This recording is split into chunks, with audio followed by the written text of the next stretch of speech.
नमस्कार भगिनी kitchen and blog को आपण मानक स्वागत। फ्रेंड्स आज रसगोला दिवस उपलक्षे मुझे आपण मानक रसगोला रेसिपी नहीं आसी आशा करुच्छे आपण मानक मो रेसिपीटी भल लगे। जदि रेसिपीटी भल लगुए तो मो चैनल को सब्सक्राइब करदे, लाइक करदे, कमेंट करदे। केते सुंदर भावे नरम तुली तुलिया रसगोला रेडी हम आपण मैंने चलतु देखिए देखु केते सुंदर भावे होती। चलतु फ्रेंड्स तापाई मुझे 1.5 लिटर क्षीर नहीं देखिपे 1.5 लिटर क्षीर रे आमे छेना छिड़ेबा। तापाई मुझे गैस ऑन करी गोटे गांगुला बा गोटे पात्र बसई नहीं ता उपरे एबे क्षीर को देदेबा। सबू क्षीर को आमे देदेबा देकी फुटई नबा। चलते फ्रेंड्स क्षीर को फुटिया छाड़िबा। देखो ये क्षीर फुटवा स्टार्ट करदेलानी केते सुंदर भावे क्षीर फुटी गलानी। चलतु वर्तमान क्षीर को छेड़ापी मुझे भिनेगार नहीं ये 5 चम्मच भिनेगार नहीं से मु 4 चम्मच 5 चम्मच पानी देवी। ये चाहिए आपण मैंने लेंबू रसरे छिड़े पारे। देखु वर्तमान मो गैस को ऑफ कर नहीं भिनेगार आउ पानी को मिसई नहीं ताकू वर्तमान क्षीर रे पकई नबा। जिते पर्यंत क्षीर छेना न छिड़ी से पर्यंत आम आस्ते आस्ते करी पकई नबा। देखिपे गैस को ऑफ करी छेना को छिड़ेबे। देखु केते सुंदर भावे आस्ते आस्ते देखिपे क्षीर फाटी आसूची केमती। देखो फ्रेंड्स केते सुंदर भावे छेना पानी एकदम अलग हो गलानी। बढ़िया से छेना रेडी होती।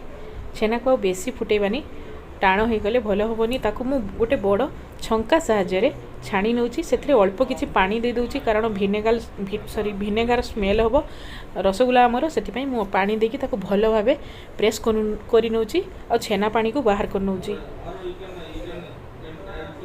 देखु पाखापाखि ये मोर 250 पाखापाखि छेना बाहरी 250-300 पाखापाखि 1.5 लिटर क्षीर रे। चलतु तापाई वर्तमान आम चाशनी बा सीरा बन नवा। एठी मु 300 ग्राम चीनी देदेली ता उपरे एबे 4-5 ग्लास पानी देदेली। देखंतु रसगुल्ला सीराटा बेसी बहलिया हेनी पानिया पानिया हम तेणु गाढ़ा बेसी हेनी से अनुसार पानी अधिक देवे जेहेतु से पानी रे रसगुल्ला आमर फुटब। देखु छेना को केमती मु चकटुची बहुत भल भावे छेना को चकटिबा को पड़ो रसगुल्ला ना क्राक आसीज रसगुल्ला रे। रसगुल्ला जितेबाला फुटब से फाटीज से बहुत भल से चकटिबा दरकार। रसगुल्ला को भल भावे मु चकटिक नौची। देखु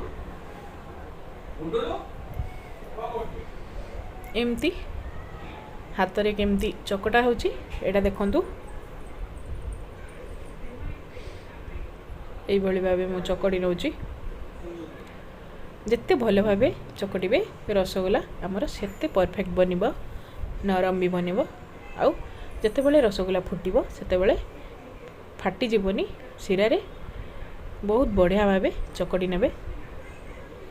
देखो फ्रेंड्स केते सुंदर भाव मुआ को चकटी नहीं बढ़िया परफेक्ट नरम पूरा एकदम हो जाइए।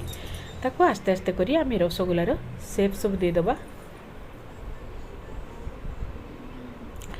जितेबाला रसगोल्ला बनबे से कौन क्राक न रहे ना शिरारे सब खोलीज। देखो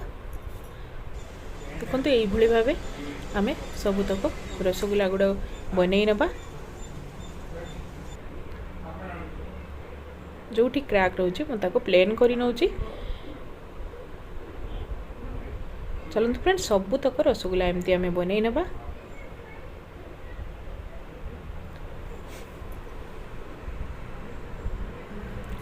देखो केते सुंदर भावे गोटा बनिकी सब रेडी होची।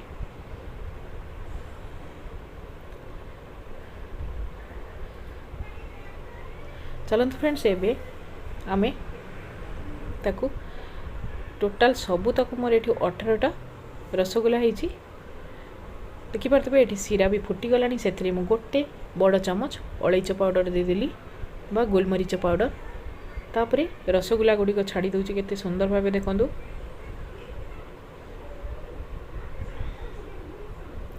बढ़िया से सब गोटा गोटा करी मु सबू तक रसगुल्ला को बर्तमान सिरा रे छाड़ीदेवी।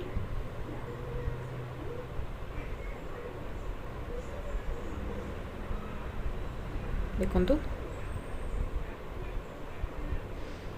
देखंतु फ्रेंड्स रसगुल्ला केते सुंदर भाव सबू तक पकई नहीं। टिके लीड कवर करनबा फास्ट आम 5 ରୁ 10 मिनिट।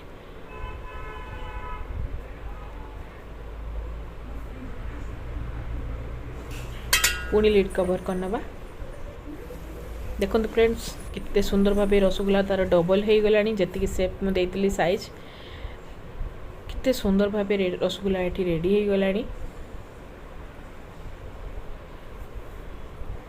चलते फ्रेंड्स वर्तमान गैस को मु ऑफ कर नहीं एबे रसगुल्ला को सर्व करनबा।